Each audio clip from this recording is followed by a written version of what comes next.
Hello, YouTube friends and neighbors. It's the 2017 New York Comic Con. One of the first booths I wanted to visit while I was at the Comic Con was the Sideshow Collectibles booth. It's one of my favorite booths to visit while at Comic Con because I really love all the Hot Toy action figures and all the Sideshow's statues and Marquette figures. The detail is really amazing, and they're great toys and figures if you want an action figure that's highly detailed, that's pretty much screen accurate to the movies or to the television shows that they're based on. And you get a lot of accessories. You get usually multiple heads and faces. You get multiple hands and lots of little extra accessories, so you can really customize and make the figure your own.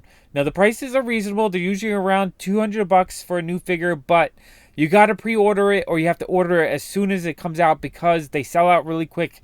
And once they sell out, the prices kind of jump up. Now, occasionally there'll be a figure that doesn't sell so well, maybe like a less popular character, and sometimes those you can get cheaper, and I've added some to my collection for a good price. But the vast majority, if there's a figure you really, really want, you should pre-order it. And sometimes you have to pre-order it months in advance, up to a year in advance even. But you have to pre-order it so that you can get it if you really want it. I own maybe 20 to 30 of the figures, and I love them. They're some of my favorite figures in my collection. I have, I have the 1966 Batman. I have Rocket Raccoon. I have Groot. I have Gamora. I have a whole bunch of figures I've picked up over the last few years, and I'm happy with them. Now, they're not the kind of thing that you really can buy in mass because they are kind of expensive. I know a lot of people are saying, "Oh, I can't start collecting them because once I start collecting them, I'll be broke. I can't afford them." So I wouldn't recommend them as.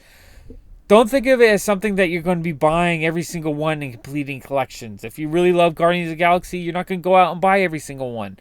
You're going to buy your favorite character. You're going to buy one single one as kind of a centerpiece for your collection. It's the kind of thing where if you want to make a diorama or a display, you buy your favorite character as a Hot Toy figure, and then you put some of your cheaper toys around it, and you make like a really cool display. I mean, that's how I think is a great way to collect them. Now, I can't really afford that many. Most of the ones I've picked up I've either found used for a good price, on sale if it was kind of a weaker character, or I pre-ordered cases for my store and I would sell off all, I'll get a case of 6 and sell off 5 of them, make a little bit of profit, and keep one of them. So that's kind of how I collect, and maybe it's something you could think of if you're thinking about selling Hot Toys. It might be a way to add to your collection.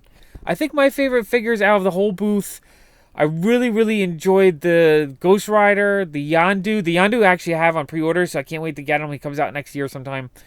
All the Thor Ragnarok figures, they putting out all the characters. They look amazing. The Hela will probably be the one I'll end up getting out of all of them. I kind of like the Hulk as well. He's pretty darn awesome. I kind of wish I could afford to buy every single one they made because they are really that awesome. But I'm happy to get the occasional figure to have as a centerpiece for my collection. So let's just go on and continue this booth tour.